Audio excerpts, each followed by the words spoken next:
Esta conferencia comenzará a grabarse. Good morning. Good morning, Antonio. Good morning, all.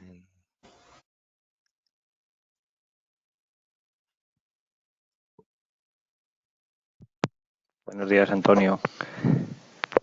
Morning. Buenos días. Morning. Buenos días, Antonio. ¿Qué tal? Morning. Well.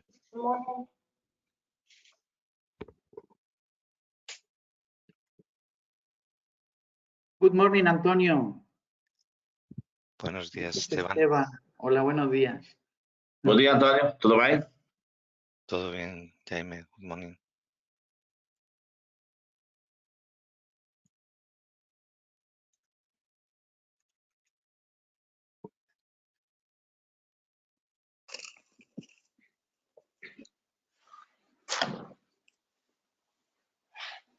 Hola, Antonio. Good morning. Teresa? Good morning, it's Teresa. Yes, I had to install this on my iPhone because the Commission computer blocks the application. Yeah, So I'm giving yeah, this is what happens sometimes. It's not a surprise. Not at all. Yeah. Not at all, no. So I will Anyway, talk. yeah, I can pass the slides if you. I have them anyway on my computer. You can pass them and we can, yeah. So I can read them from my big screen at least. Perfect. Perfect.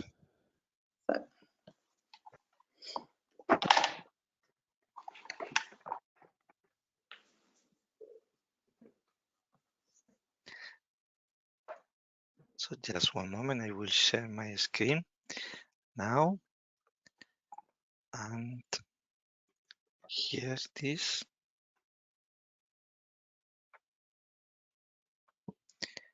I think that you are seeing my screen now, yes? Yes, I see them. Yes. Thank you. And now you will see. Yeah. Perfect. So, welcome everybody. Today we will have a special session because we will take 2 hours instead of 1 hour and a half as usual. Because first, the thematic for today is really important, hot also, and we have 3 excellent speakers that will introduce us to the topic. The title is Coronavirus Response Investment Initiative Plus, New Action to Mobilize Essential Investment and Resources. So welcome everybody. The first speaker will be Teresa Krosova from DG Regio. Welcome, Teresa. Good morning, everybody. And I will open your presentation now. Okay, thank you. Just one moment. Yes, here it is. Sorry.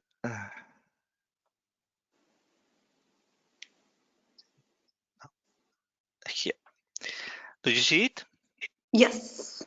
So, I'm at your orders, Teresa. The floor is yours. Welcome. Thanks a lot. Good morning, everybody. I was asked by Antonio to give you an overview of the modifications we have done at the European Commission, especially to the cohesion policy legislative framework. So we have gone through, we call it the Coronavirus Response Investment Initiative. These were actually 2 packages. One was the very first one issued in March, whereas the second one we call CRII Plus, and within this package we introduced very big flexibility and modifications to the cohesion policy package. If you can go to the next slide, Antonio, please. So as I told you, the packages were two. The very first one was issued in a very high matter of urgency already in March. We are very proud to say that it was unbelievable how quickly we managed to have the regulation modified without big modifications of the proposal from the Commission by both the European Parliament and the Council. And then, of course, during the implementation, or let's say during the assessment of this proposal, the member states have exposed to us their other problems and other flexibilities that they would have wished to see for the reconversion of the cohesion policy funds, and hence we issued a bigger package comprising really a lot of flexibility. So if we can go to the next slide. The first package, as I told you, was decided on the 30th March and entered into force already the very first day of its publication on the official journal. So it's been in force since 1st of April. And here, this is a very quick package, so it's very focused on main big issues. First of all, we have introduced a simplified procedure for reprogramming the operational programs that are already existing. So we are talking about the 2014-2020 programming period and the programs that are now coming to a conclusion, let's say, because the 2020 year is the last year of the allocations available. Hence, we have allowed for the allocation that is left, and I would like to here introduce the fact that not all the member states are at the same point in the implementation. Hence, some member states had more allocation, let's say, free than others. So we introduced the possibility to transfer a certain amount of allocation from one priority to another without necessitating the decision of the European Commission. This has the advantage that we do not go through a very big modification procedure that usually takes up to 3 months, whereas here we only ask for communication and submission of revised financial tables. So with the 3 or 4 tables modified, the Commission is, let's say, happy.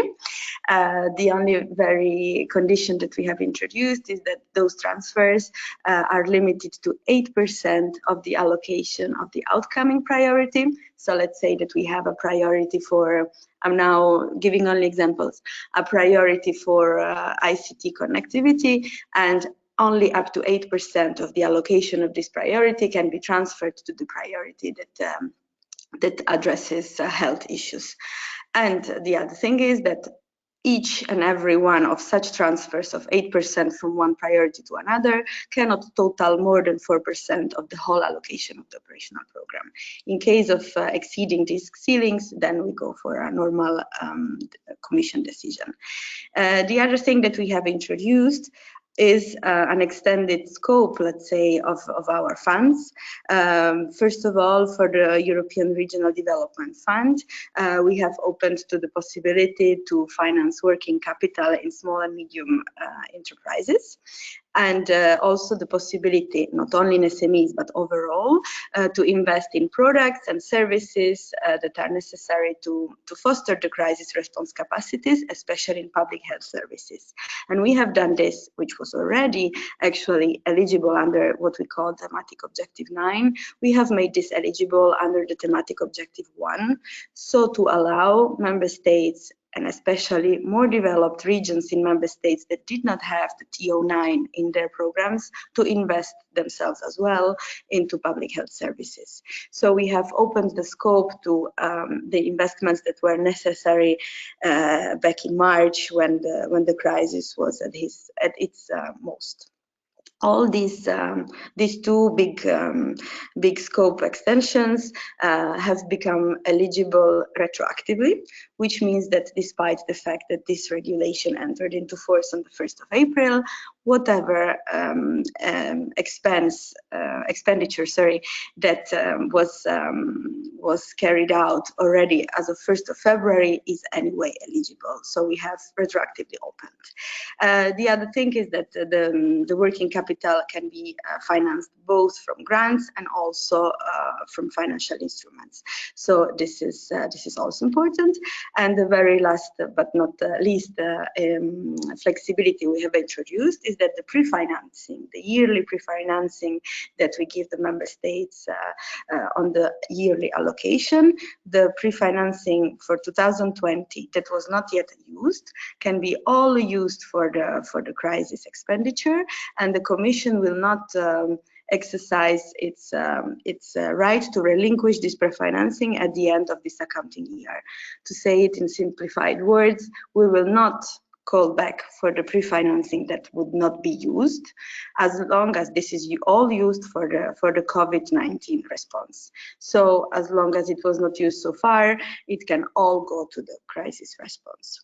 So if we can go to the second slide, to the next slide, sorry. I have tried to sum up, but it's not easy, so stop me if my time elapses. The modifications that were introduced with the second package. The second package is very substantial and does not substitute, does not replace the modifications of that I have just explained, but tops them up. So they all come together to be in the revised common provision regulation for the structural and investment funds. So this regulation, I always speak about regulation, but this regulation modifies or amends the common provision regulation that is in place. And this package was called CRII Plus, not CRII 2, as sometimes we say, and it entered into force on the 24th of April. It allowed for a more flexible use of the not yet utilized resources from cohesion policy funds to be all mobilized to address as flexibly as possible the effects of the public health crisis, because this is how we call it, that is going on now. To let's say reduce the impacts on our economies and societies. So if Antonio can go to the next slide. Actually, as I already told you, with the very first package, we increased the possibility to transfer funds between priorities without a commission modification, a commission decision. But we also realized that this was not sufficient because still the regulations include some limits for transfers between categories of regions. So you know that we have 3 categories of regions, and there are some limits for transfers from less developed regions to more developed regions and transition regions, because the overall aim of cohesion policy is to help the less developed regions. But given the fact that very often the impacts of the health crisis or the pandemic have been perceived stronger in more developed regions, which can be the case of Spain or it can be the case of Italy, just to give some examples, we have opened the possibility to transfer without no limits between categories of regions. Antonio, you can go to the, okay, sorry. No, it was the right, I was on the wrong one. So, okay. yeah, sorry. So we opened to full flexibility between all the 3 categories regions. But as I told you before, of course, this can be done only for those resources that have not been committed yet. So we focus all these modifications only for the 2020 year allocations. So the allocation for this year can be, however, transferred between categories of regions. So there are no limitations as far as cohesion fund is concerned. There are no limitations for the social fund. Nevertheless, the outermost region special allocation is not possible to be transferred, as well as Interreg and the Youth Employment Initiative and Fund for the Most Deprived, because these allocations are special and should not be reduced. So if we can go for the next slide. We have also completely eliminated the requirement for thematic concentration. So those allocations for 2020 that will be transferred between categories of regions can be or are actually exempted from the thematic concentration requirements. So the Commission will not check them anymore until the end of this programming period. So those minimal requirements for investing in innovation, ICT, SMEs, and environment are now not necessary anymore. And as well, the sustainable urban development thematic concentration is not there anymore. So if we can go to the next slide, the other very interesting modification we have introduced, which is also applicable as to be seen in a temporary way. So this is a modification that can be, this is a flexibility that can be applied only in the accounting year that will start now on the 1st of July. So from 1st of July 2020 to 30 June 2021. And the member states are allowed to increase to 100% the EU contribution. That means that in an operational program where, let's say, there is 50% EU contribution and 50% national co-financing, for the single priority axis, given that it is justified and it is necessary, the member states can completely eliminate, if we can say it this way, the national co-financing and co-finance at 100% that priority axis. This is actually an option that is very interesting for member states. We are now aware that many will be using it, and this will actually reduce the pressure on the national budgets. It is optional, so we are not obliging member states to not to co-finance from national funds if there are any. And nevertheless, this requires a program amendment, so it cannot be introduced in that via that simplified procedure that I described before within the first package, because it requires a bigger modification of the program documents. We can think about indicators, we can think not only about the tables, but of course about the amounts of projects that will be overall financed. This option, on the contrary from the transfers between categories of regions, this one can be applied to all kind of programs.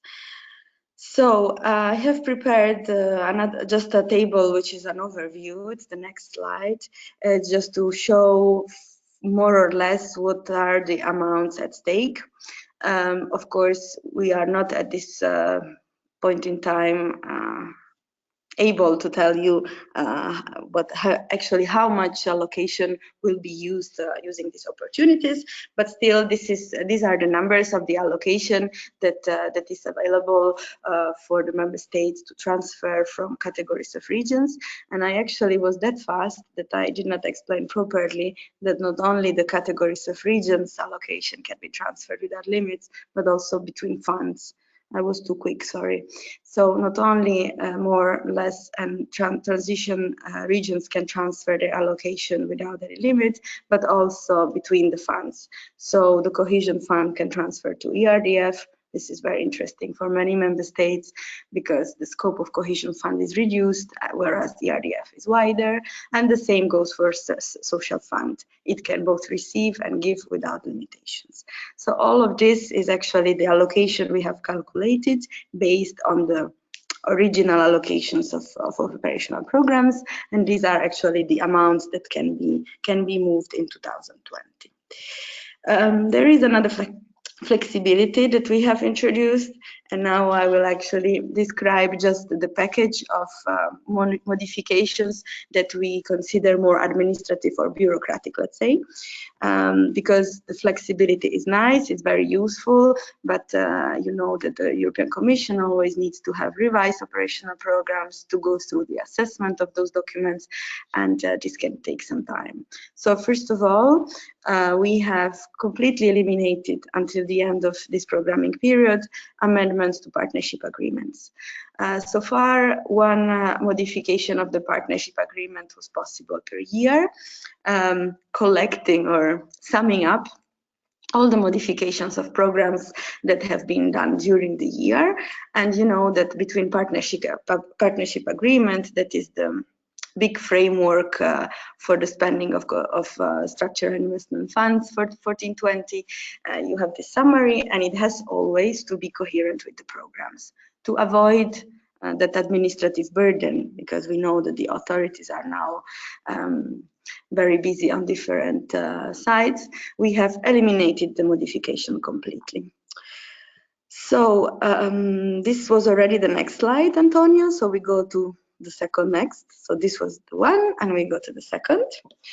We have also relieved the managing authorities from the reporting obligation for 2019, which means that the annual implementation reports that were due to be submitted to the Commission by end of May can now be submitted later in the year, and we have postponed the deadline for the 13th of September, so to allow them, the managing authorities, to focus on the modifications of the programs, the reconversion of the funding, the transfers, and just leave behind for a while the reporting on the year 2019.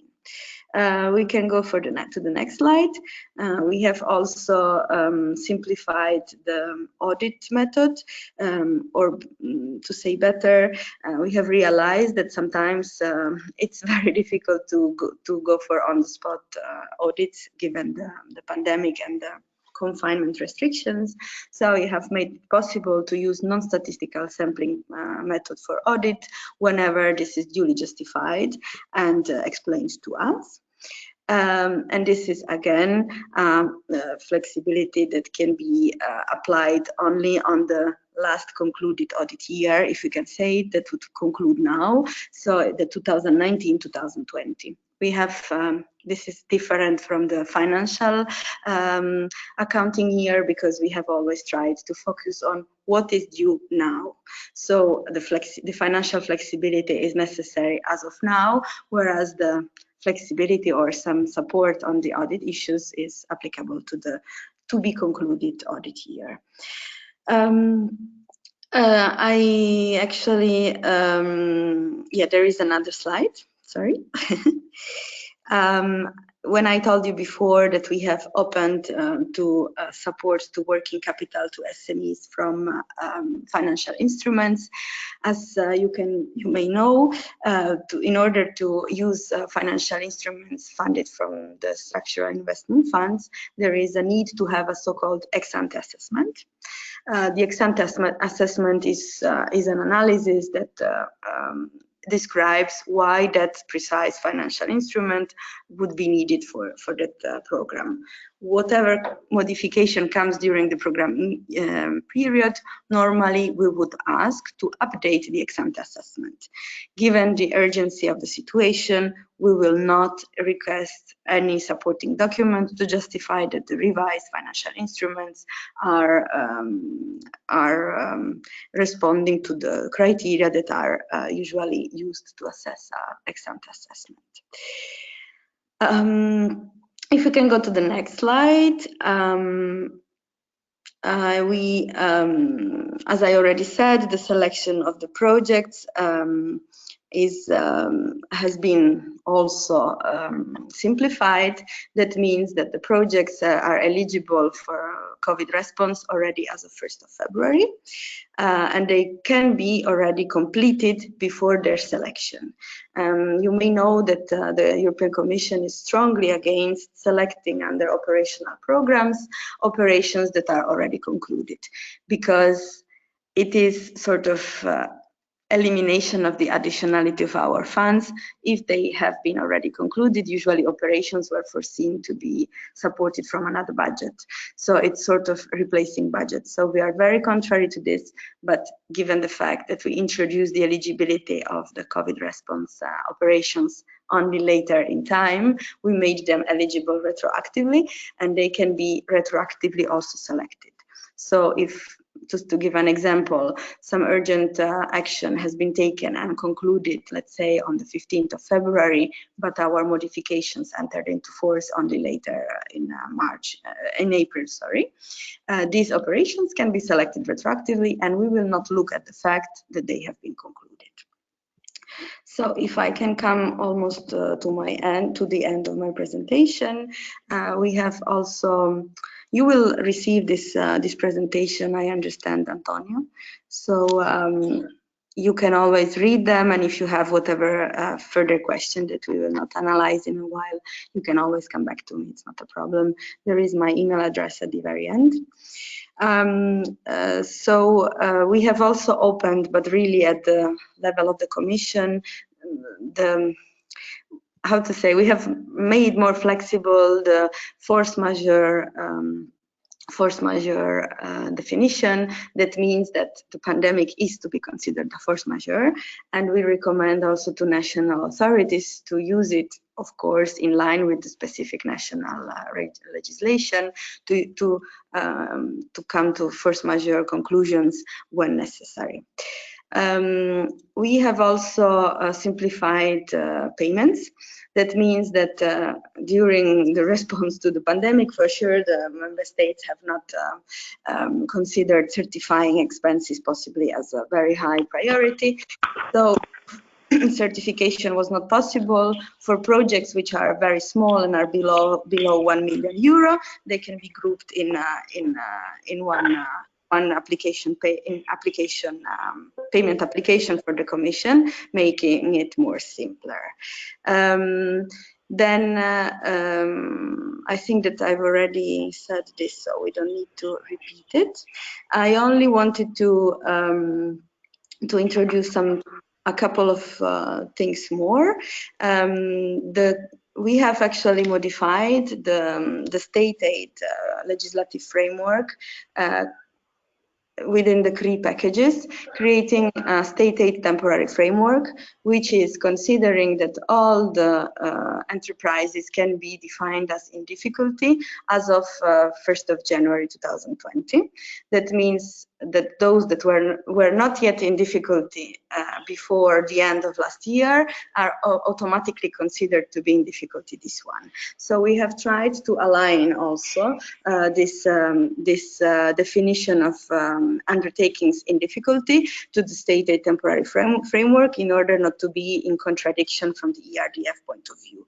So we have taken into consideration the state aid implications, and this has already been made clear via interpretation. So we have a package of almost 400 questions that were replied once these two regulations were issued. Member states, of course, certainly had questions. We have replied to them, and we have a package of formal interpretation from the Commission that has opened to the state aid flexibility. And to conclude on this package, we have also inserted within the package. There is somebody. Noise, yes. Please, if you are not speaking, put your mic off. I will do it with the phone. Oh, no, that was your phone. Sorry. Yes. No, Teresa. Yes. No. I think I don't know. No, Try now, please. Now it's silent, yes. So we have, as a last flexibility that was introduced in this coronavirus response initiative investment packages, we have also introduced a very much discussed flexibility for the closure of these programs for 2014-2020. We have put it in this package, but this was actually already discussed very much before. So the same flexibility of 10% without program modification between priorities in one program can be transferred without, as I said, program modification, also for the closure of 2014-2020. We have introduced this because it was not foreseen in the CPR for 2014-20 programming period, but it was very much, let's say, wished for by member states to be inserted. So I think I'm done with the modifications of the packages, but I have inserted a slide more. Because I know that this group is very much interested in small and medium enterprises. You have to go on, Antonio. Yeah, I've said all of this. You go on, and you go on to next, yes.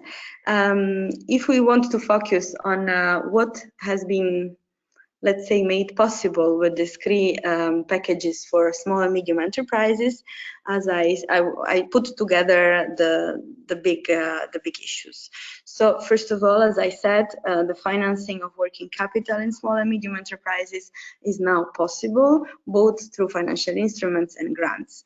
We know that the pandemic has had a very strong impact on our economies, and certainly small and medium enterprises are those that are suffering the most.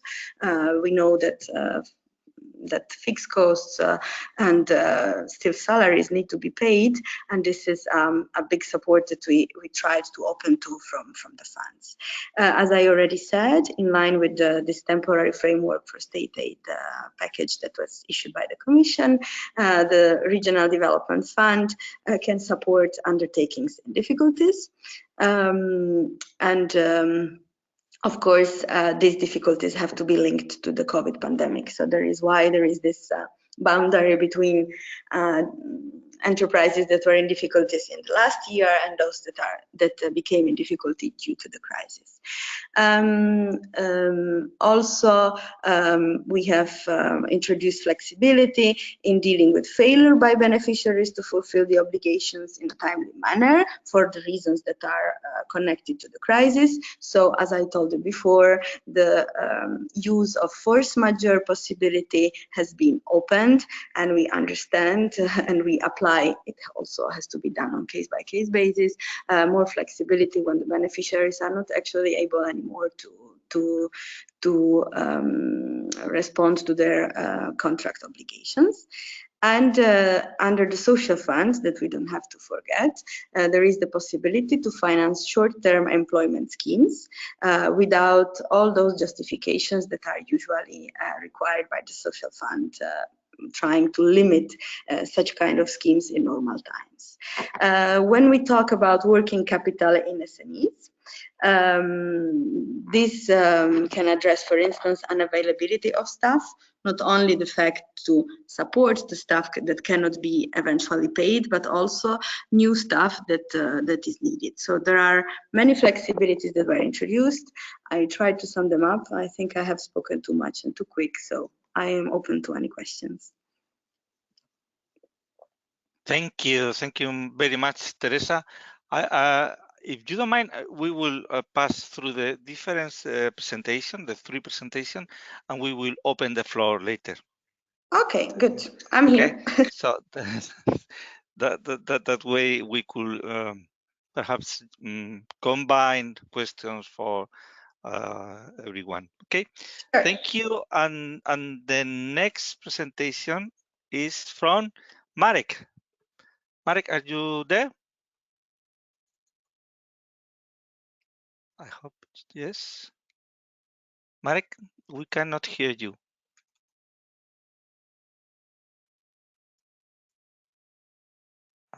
Marek? He's also offline from the Commission network. Yes. No, but Marek is usually with us, so he's used to speak. Probably he has some kind of connection problems. Esteban, I can give you the floor now if you want. Will you present, or do you want that I share your presentation? Okay, we change with Marek. Perfect. Okay, thank you. Thank you for your flexibility. I'm giving you the presentation rights. Okay. Can you control the screen now? Can you share your screen? Perfect. We are seeing it. Okay, I'm going to, excuse me, because I am in the middle. Excuse me. Okay. No, I am in the conclusion. So let me go to the start.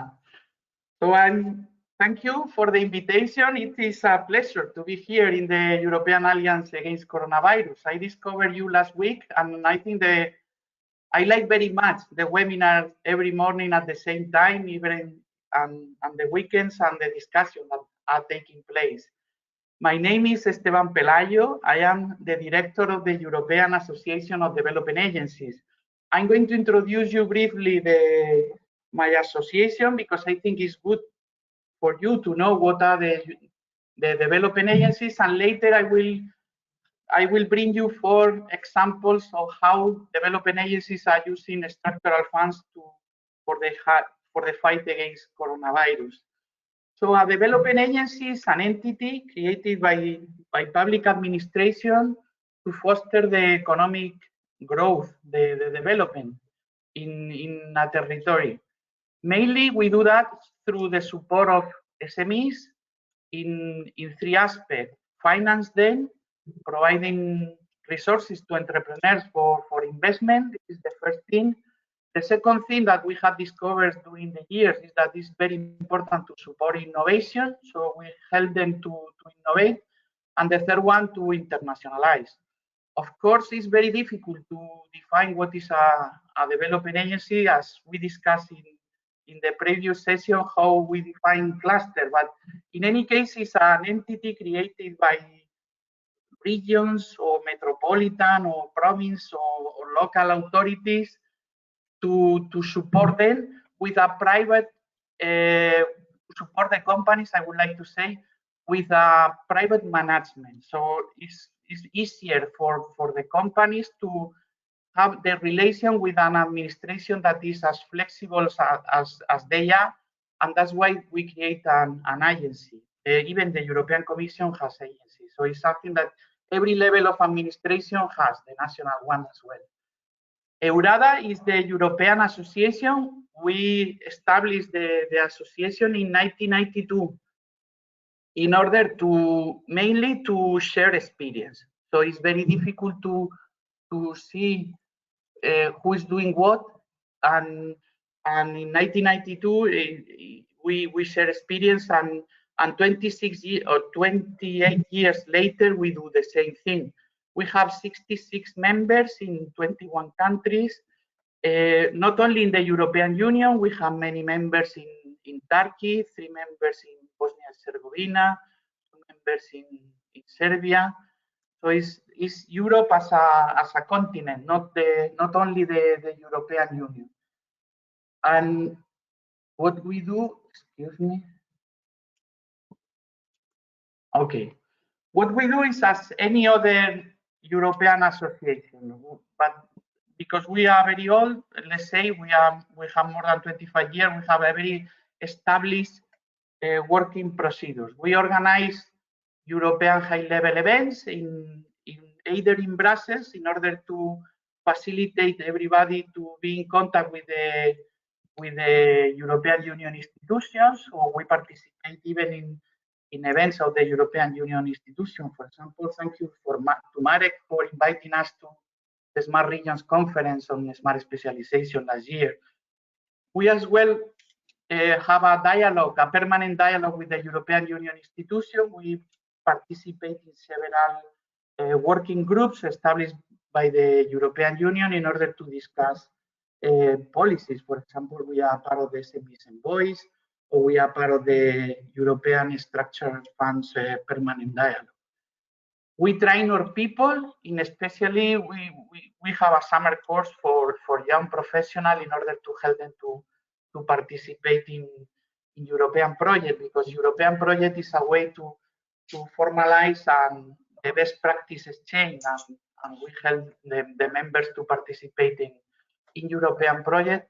And we have, as any organization, a bottom-up approach with working groups. Some of them work well, some of them not so well. We have one in social innovation, but it's good to tell you because you know what are the priorities of the development agencies. One in social innovation, another one in Industry 4.0 and digitalization, a third one in finance, and we are going to create one on smart cities. So this is what we do as a regional development agency. So how we work with how have been addressing the challenge of the coronavirus crisis. So the first 2 months, we especially were focused on providing liquidity and the safety for the employment, try to keep the companies running. And the regional development agencies work normally with European Regional Development Fund, ERDF, so we try to shift and to allow the flexibility that has been explained to you by Teresa to move or normal support measures to things that are supporting. And this is what I'm going to tell you, explain you with 4 cases later. But before saying that, I would like to put you an example that I am not going to explain you because it's ongoing. The Development Agency of Valencia is what I know that many of you are clustered. The Development Agency of Valencia is working with the clusters, especially with the Textile and the Industrial Association and the Technology Institute, in order to define not only the measures now that has to be implemented to guarantee the life of the companies, but for the future. And the cluster has a very good knowledge of the companies and what is a business plan that will be worth to be supported after the crisis. So in an agreement between the development agency, the cluster, the industrial association and financial institution, they are helping the companies to establish good business plan to go out from the crisis, and especially to provide to minimize the risk of the financial intermediaries to support these companies, because a cluster know very much the context, the technology, so they know well exactly what is proposed by a company will be worth.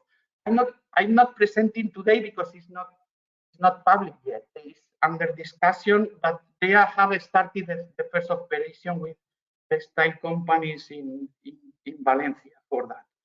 But as soon as I will be launched, I will inform Antonio. But it's in order to tell you that it's good to have a common agreement, not only from development agencies to companies, but as well of all the actors in a territory, and the cluster has a role.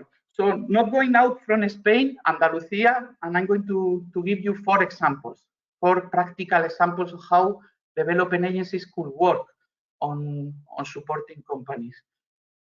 And the Development Agency of Andalusia has financial instruments, public financial instruments to support companies.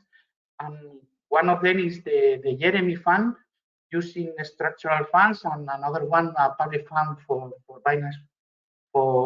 business finance, and that involves 73 companies, and they have made an agreement for late payment. Don't have any sense that we provide funds to companies to develop, and in the moment of a crisis, we ask the companies to return us back the money. We could wait. Let's say this affects 73 companies and 50 million of euros. This is one example, but they have many other actions. For example, they are supporting with a program of digital transformation the investment of companies in teleworking now. They have specific research and innovation calls in projects related to coronavirus. Or the companies that are hosted in business incubator owned by the development agencies as well could pay later the rent of the company in the place.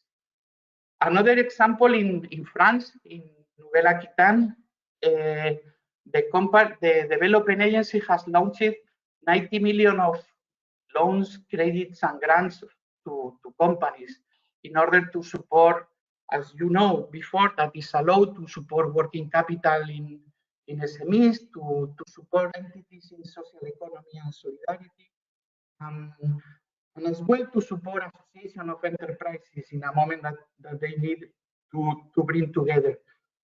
Not related directly to providing finance to companies, but this agency, I like very much what they did with the platform to link industrial initiatives to meet medical needs. They have a platform where different providers of health services ask among themselves who is having materials that are not available in order to work together and offer a good equipment to the health industry. Another example since from Maloposca, the regional development agency, they have as well a program to support the liquidity of companies, and they provide, it was something done last week, additional 6 months for the repayment of the capital that they have provided, and 4 months without receiving any funds. This development agency as well has facilities in order to host companies and is providing support to entrepreneurs, supporting them how to cope with the crisis. I wanted to give you practical examples because in order to avoid you to tell general things. So another example in Romania, and this is my last example, and I go to the conclusions, is that in Romania the managing authority of the funds, of the ERDF, has extended the submission of project, the deadline, in order to facilitate that some companies could present more proposal, and they have extended to 31st of July. This is something that many entities has done, and this is something that for example, the ADR Centro in Romania is doing, because it's part of the intermediate bodies together with other development agencies in Romania. So I'm going to go to the conclusions, and then we start the debate. The cohesion policy is, no, excuse me, first, the first conclusion is that, as you see, the European Regional Development Fund is adapting in the territory to cope with the coronavirus crisis, and is done and implemented by different actors, and among them the Regional Development Agency. This is the first conclusion. So the cohesion policy is addressing the crisis really in the territory.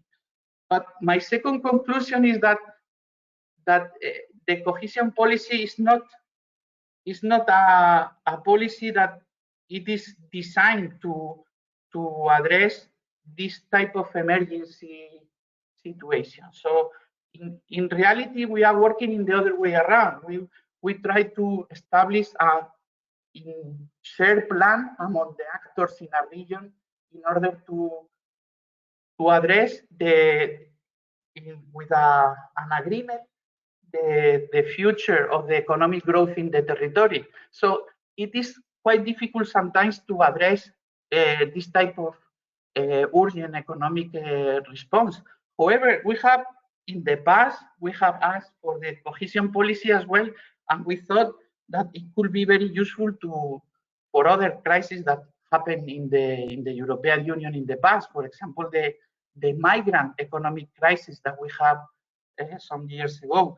So my idea and my suggestion is that, taking into consideration that we are designing the 21-27, maybe it's not too late to try to use new tools, ICT tools, in order to try to help on the experience that we are gaining in this month, try to make it more flexible and try to use ICT without bureaucratic burden to monitor, to reprogramming, to address the impact, and to try to define a little more flexible. In fact, it is aligned with what is, at least in the European Regional Development Fund, it is aligned with what is sought, because the smart specialization strategy should be agreed and should be modified accordingly with the priorities. So my idea is that we have to think, even if it is, we have to show that it's flexible enough to address a crisis,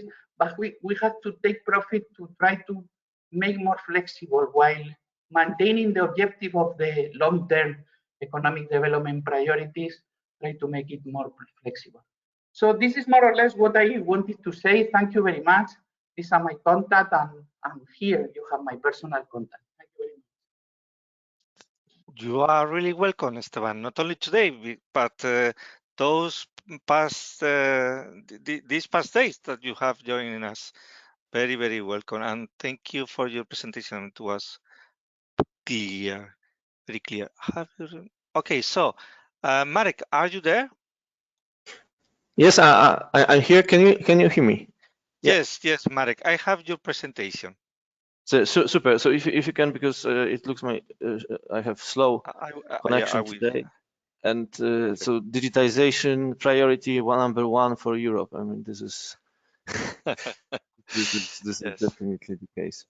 Okay, so let me go. It was meant to be after the Teresa presentation. Thank you, Teresa, for presenting the regulatory framework.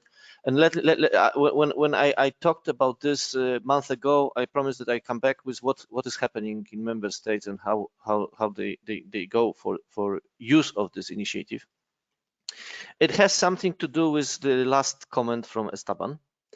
But let me go through the presentation. Next slide, please.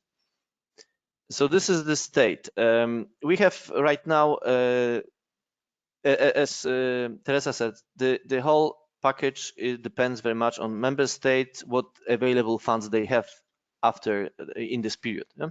So in Belgium, you have 200 million euro available for this. In Spain, 8 billion. In Poland, 12 billion. But in France, 600 million euro. Yeah. So when I met France clusters and on Friday, I talked about this. The truth is that it's not a match. Yeah? It's not much for France. It's peanuts in comparison to what France as a state is providing right now. So it depends very much on the country, and it depends very much on how flexible and agile the administration is in order to start doing calls.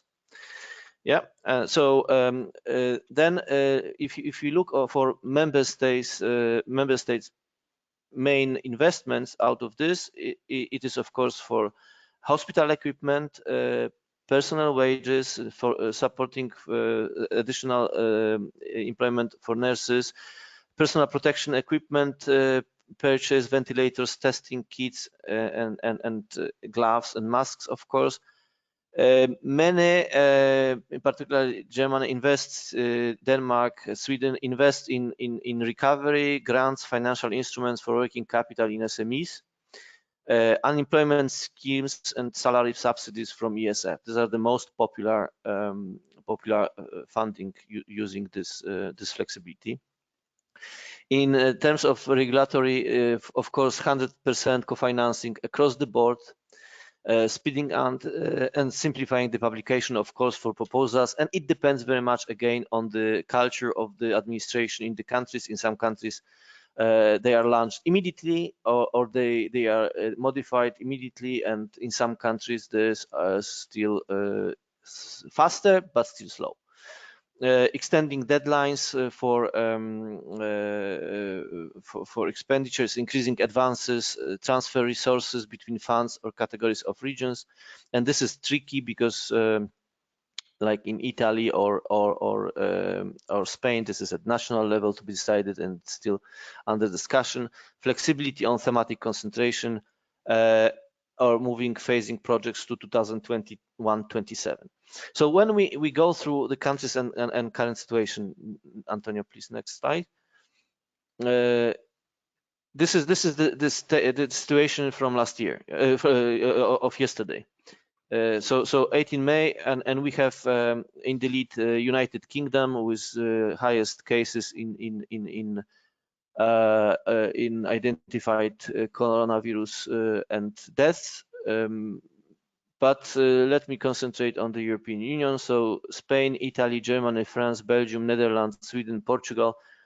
It's more than 90% of all cases in Europe for this. And of course, so let me go through measures these countries, which are in the first 10 mentioned here, propose or have. So next slide, please. So let's start with Spain. In Spain, actually, there's still things, debate and preparation at the national level to launch, to use the national funding.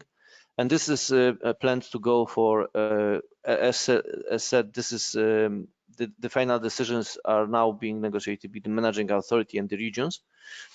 But this is what we know is going to be planned: purchase of respiratory equipment, non-hospital structures to better host ordinary sick people, supporting hospitals hosting COVID-19 sick people, purchase of equipment, as mentioned before, deal with health emergency. Yeah, so testing kits, probably the things which are the most important, critical, to be able to finance from national part. But regions act, and you can see the next slide. Seems that at the regions which who had availability of funding, they already switched, and the example was given from Andalusia by Esteban. So as well, the Andalusia research and development projects to develop rapid diagnostic tools. In Galicia, support to companies for the production of sanitary equipment. In Murcia, support for technological innovation to face the consequences of virus outbreak. Support for SMEs for digitization. So you see, national level still struggling, regional level moving ahead. But and then Italy. For Italy, the similar situation, national level still struggling to launch calls. Two main strengths are for health-related equipment and support to enterprises. In some cases, it will be used, the e-health for improvement of OP governance, IT equipment for schools, for OP Scuole, or for teleworking. Yeah? Basically, this is going to be launched soon. Still, this is being processed in the whole administration. Next slide, please. Germany. Germany, for Germany, this the funding is big from I mean relatively, but because it's theoretically maximum is 2.3 billion euro, but it's peanuts to the whole state aid, which is provided by the German as such, as a country, without European Regional Development Fund. But what is the most important, I think, is that the main support is for financing working capital for SMEs and helping SMEs to run. Yeah? And of course, 100% co-financing of selected priority access. This is what the German programs use. The main point is that they want to use the ERDF, which is already programmed for the COVID purposes. Huh? So not much struggling with reprogramming, but just using the available funds, not to fight with administration burden. The next slide. Belgium. Belgium, theoretically, you know, Trump showed that this is the country the most hit by per capita. The Belgian authorities are saying, because they're identifying everyone, that are the most transparent. Nevertheless, this money is peanuts as well for Belgium, because it's 3 million for Flanders, 6 million for Wallonia, 30 million for Wallonia, 6 million for Brussels Capital. So they are using actually basically for helping SMEs, yeah? Microcredits, loans, financial instruments, zero loans. This is in case of Flanders, promotional campaigns, raising awareness, consumer awareness to keep economy moving actually. So not much money from ERDF for Belgium. Next one, Netherlands, with the quite rather in comparison to Belgium, liberal approach to this whole crisis. They are as well, again, mainly focusing on targeting SMEs and supporting SMEs to run. Yeah? And they have as well very little money from ERDF, so the trust is in the Dutch funds, the Dutch budget. Next one. Let's take one of the Eastern Europe, Poland. Very quick response, and this is going for purchasing of equipment in hospitals to bring capacity, but as well very much supporting SMEs in loans and grants, and employees and vulnerable groups in employees. So in three parts. Being sure that the capacity is in hospitals and health system, SMEs can go on, and then employees can still get some living. Then next one. And of course, the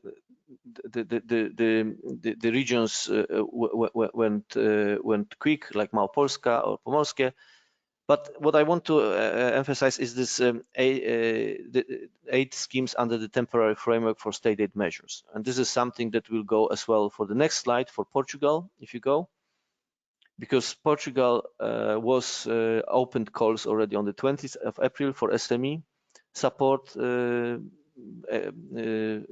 exactly targeting COVID. There will be more coming, but what I want to mention as well the temporary using the temporary framework for SMEs for state aid. And if you go to the next slide, the last one, this is something where everyone, and here you have the link, all the state aid measures, and this is precisely if you go to each of them, you see countries and what they foreseen. And it goes beyond European Regional Development Fund. It goes to state aid, meaning all the funds that public will be available by government, be it from the loans, guarantees, whatever. This is, if you want to go what precisely your country is planning, this is precisely written there, and this goes beyond European Regional Development Fund. For example, here you have there was a special notification for Bulgaria for call for proposals supporting micro and small enterprises to overcome the economic impact of COVID. In details, you can look for each. Okay, thank you very much for this. So we are there. So the main conclusion, I would say what Esteban said. It still could be faster. It's still, but it's in comparison to what was, it is already speed. But you know, emergency requires sudden actions. Yeah, but we, in my view, at the European level, we did as soon as it was possible procedurally. Thank you very much. You are really welcome, Marek. Excellent presentation, very detailed. Thank you for all the work that you are doing for sharing with us. There has been very excellent presentation. Now is the time for questions and comments from everyone that is here attending. The floor is yours. Who is the first?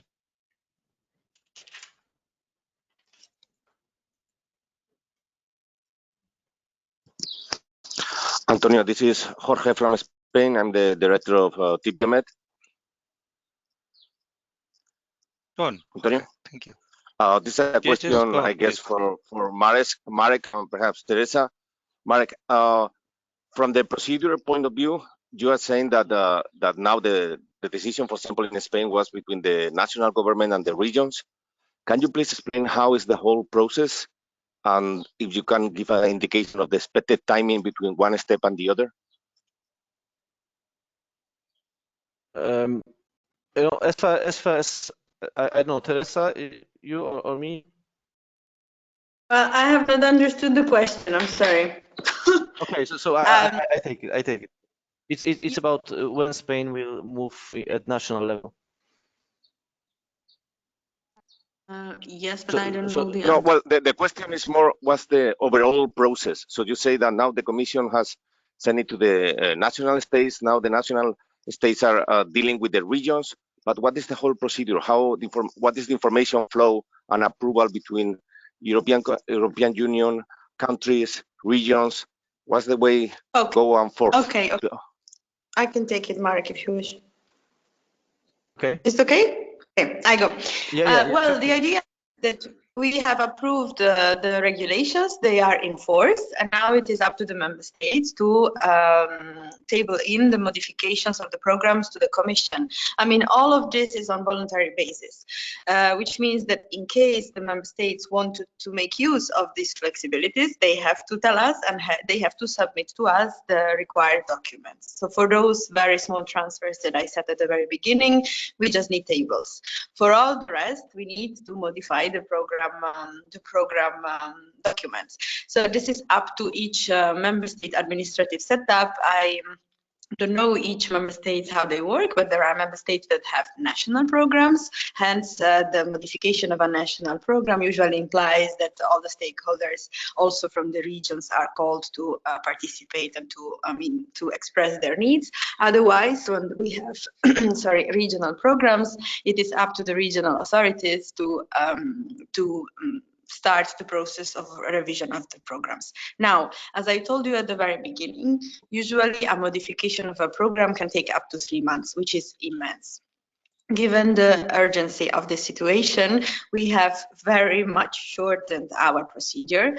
So what we have tried already with some member states that are quite advanced, they already took this opportunity at the very beginning, and hence they started already modifying the programs. The idea is to have everything agreed informally between the desk officers, as we call them. So each member state has one or more correspondents in DG Regio. They discuss the program, so once it is sent, we try in 2 weeks to have it done. This is a shorter procedure that is not written in the regulations, because you never know that what you actually agreed will then become available in formally. There can always be, some let's say accident, but we try in 2, maximum 3 weeks to have everything done, which is a very huge engagement from the Commission. The thing is that what we push the member states to do is to try to solve as many issues, as many clarifications on the informal ground, so that no ping pong or exchange of formal documents that always need to be approved internally follow.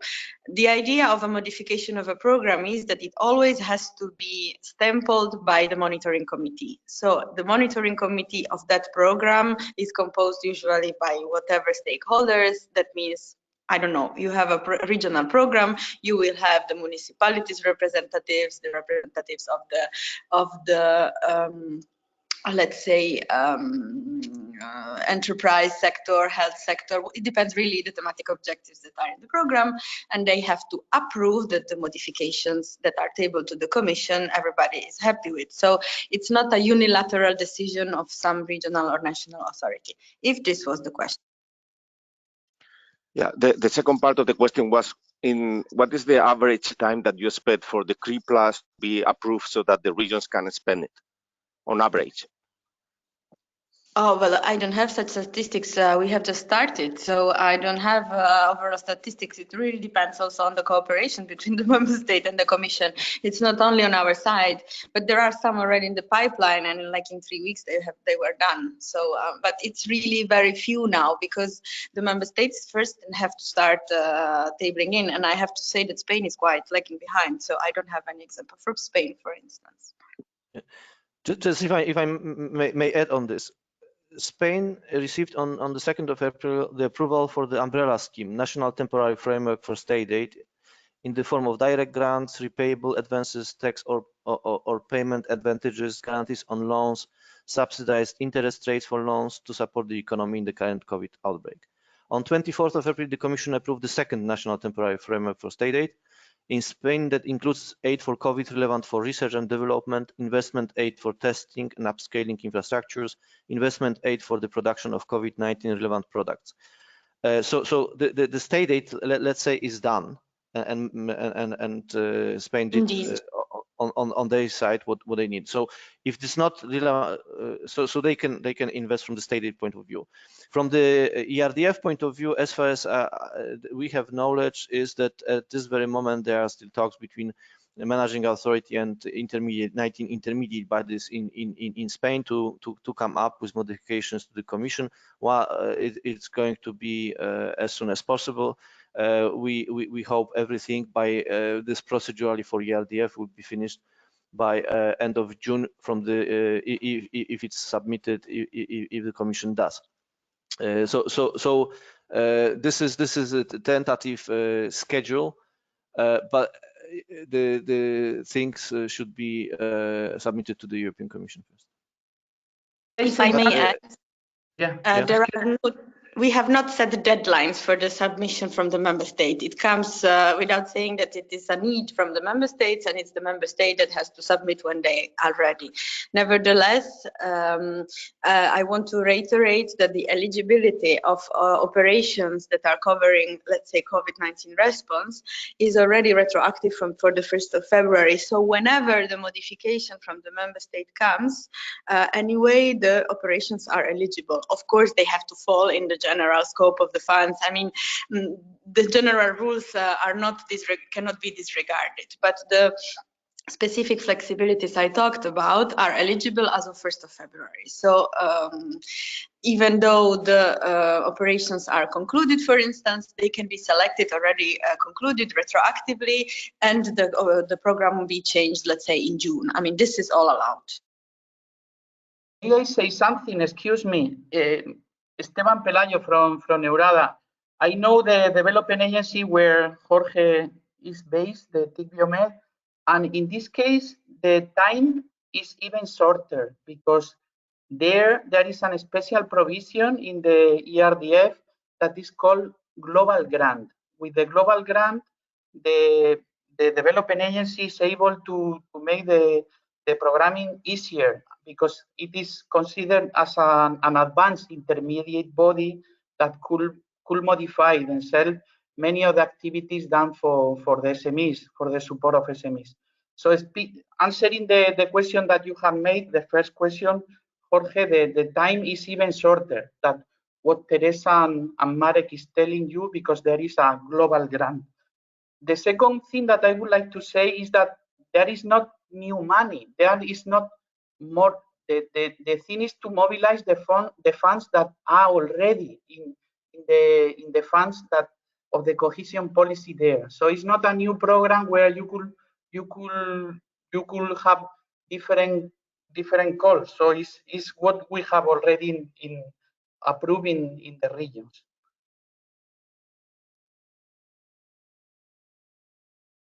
Thank you. Thank you very much for the answers. More questions or comments? Good morning. I'd like to know if there is any orientation of the Commission regarding the processes that were going on before the crisis, and also what happens to Horizon 2020 projects and calls that were under analysis.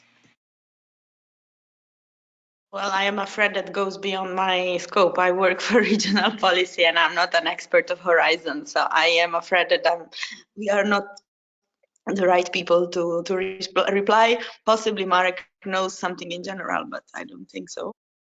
Yeah, just let me, you know, there was a call for 30 million from the European Innovation Council. It was very popular, so it was launched quickly. It's being sorted out now. The rewards. The other one was call was announced, I think, yesterday by Director Drew from DG Research, 50 million euro for manufacturing in Horizon. So these are direct management, directly managed by the European Commission through executive agencies. And but these are as well. You can look at the web pages, but this is much focused for depending on the particularly for Horizon. It's on research and innovation and COVID driven.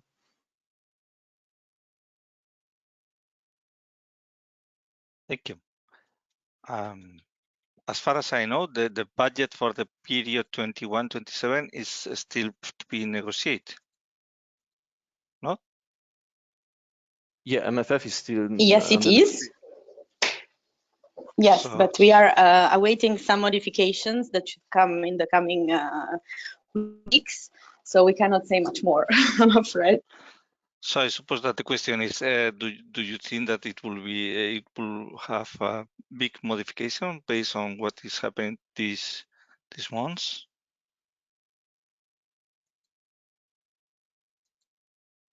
I think, Antonio, it goes beyond. This is the Member State Council of the Commission. We cannot answer this question. No?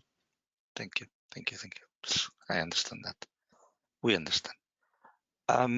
More questions.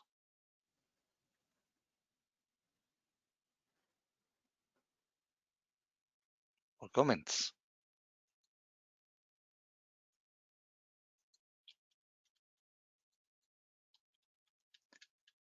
No? I think that you have been very, very exhaustive in your explanations. I just wanted to add, sorry, because in the meantime, I have a problem with the connection. Actually, the modifications of the MFF we really cannot disclose now, but you will be very well aware of it in the coming 2 weeks, I'm sure. So you will read this in the newspapers. It's much more updated than we can be. Thank you. Thank you. No more comments? If I may, I would like to make another comment. I know I have speak a lot today, but no.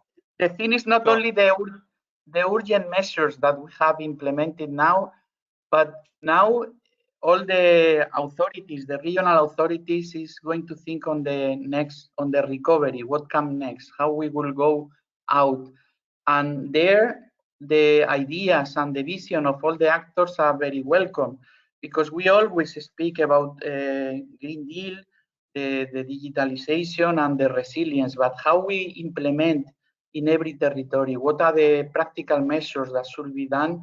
I think now we have an open debate and the possibilities that has been implemented and the flexibility that we have in the implementation of calls make us the room for all the actors in the territories, companies, cluster, industrial association, to go to the regional authorities and to propose specific measures to support the economic recovery.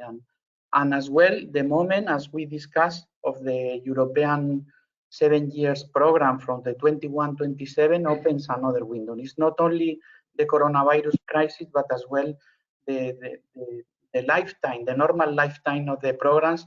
So this is the moment to suggest, to provide ideas to your regional authorities about how to better implement policies adapted to your companies, and you know better than anybody what should be done. So try to address.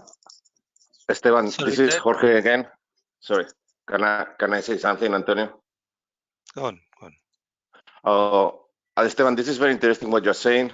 I think that it should be like you say, but our experience is that perhaps because the regional agencies are overloaded with requests, the dialogue is not as fluid maybe as it should. I don't know what could be done from EURADA together with the European Cluster Alliance to make that happen faster or more effectively than is happening today.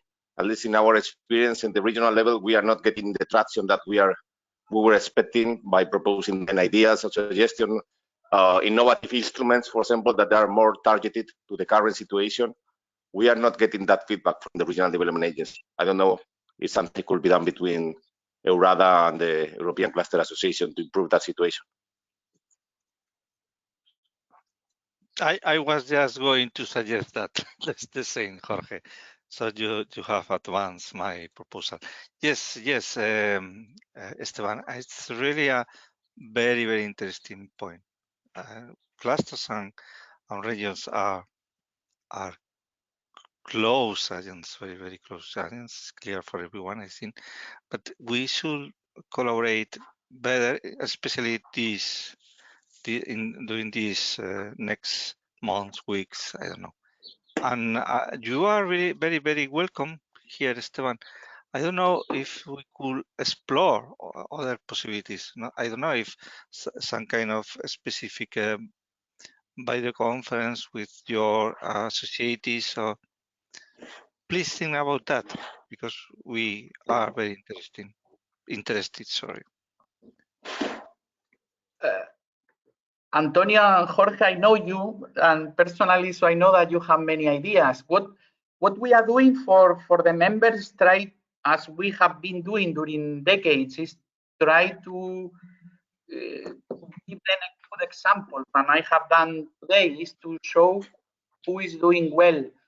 But if you have any other possibilities, because at the end we are a European association, we are not It's a membership-based association. We are not the boss, as you may imagine, of all the development agencies. So what we could is help them to be more in contact. But in general, I think they are already in contact with the clusters or with industrial association. But any initiative or any idea that come from both of you will be very welcome for sure. We will speak about that. Thank you, Esteban. Yeah, we need to think about that because we need to reinforce what we are doing together. Yeah, it's very interesting. More questions?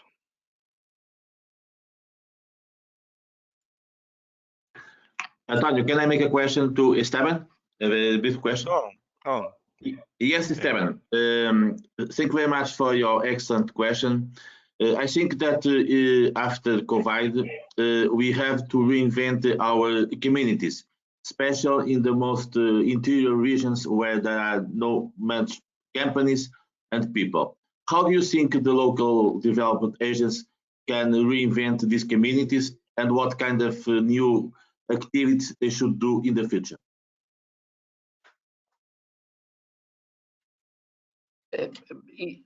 Jaime, it's a very difficult question. I think you are from Portugal, and there you have the CCR that are as well working very well in the different regions, supporting the implementation of the programs.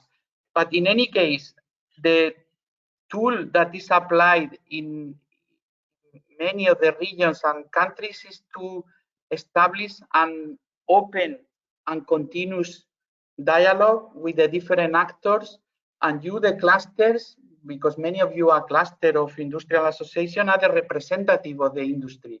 And there is an important role that you have to play in order to establish the priorities, and not only the priorities, is what technically we call the policy mix.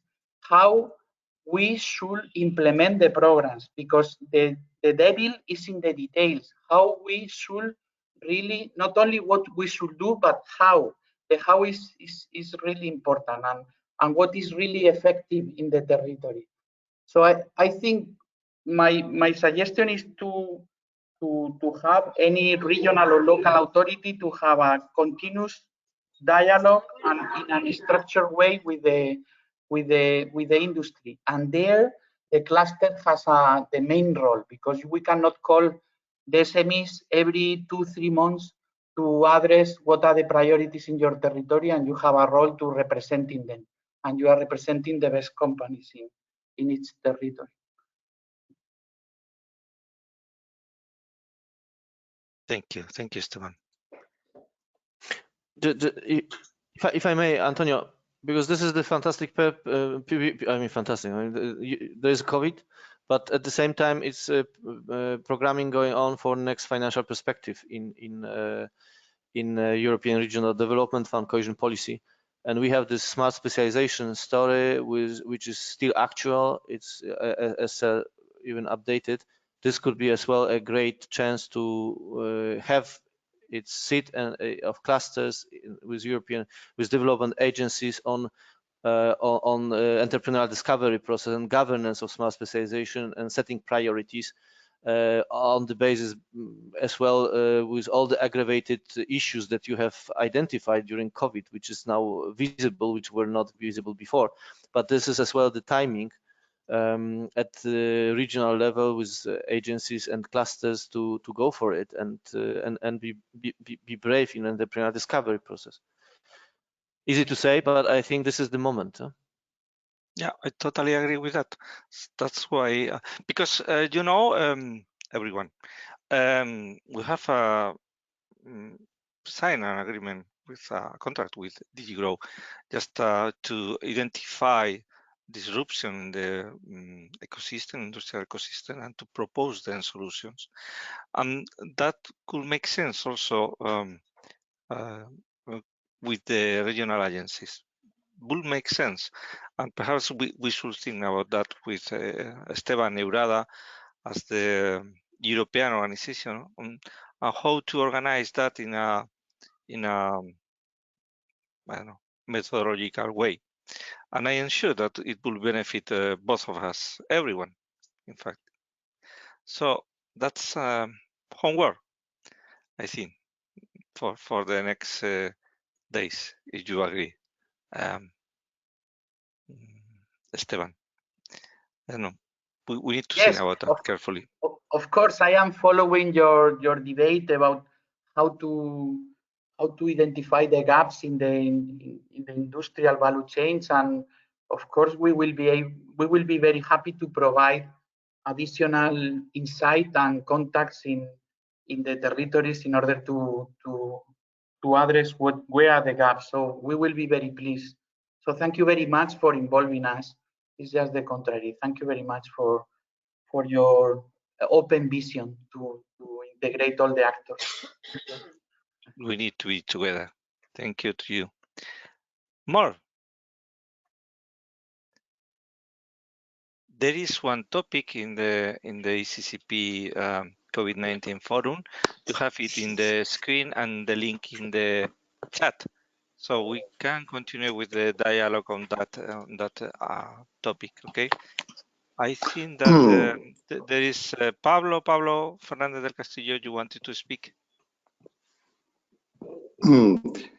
Yes, I wanted to share a comment. And I think that one big disruption that can be identified is simply the ability of the European Union to act, is the shortage of the economic means that are available. So we heard several times for a number of member states that it was just peanuts, and that is a structural problem.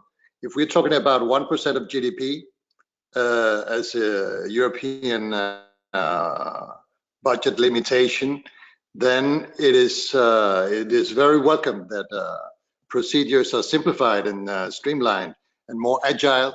But the ability to have a significant impact in a change of paradigm and to solve disruptions will be limited by the amount of the next multi-annual framework. And I think there is a huge change of mentality that needed in the member states. If not, the European Union will not be able to change and respond to a crisis like this one that has showed dramatically the inability to be resilient and self-sufficient. Thanks, Pablo, for your point of view. We have been discussing about that a lot during past weeks, and that's something that we should also try to define better and perhaps propose. More questions?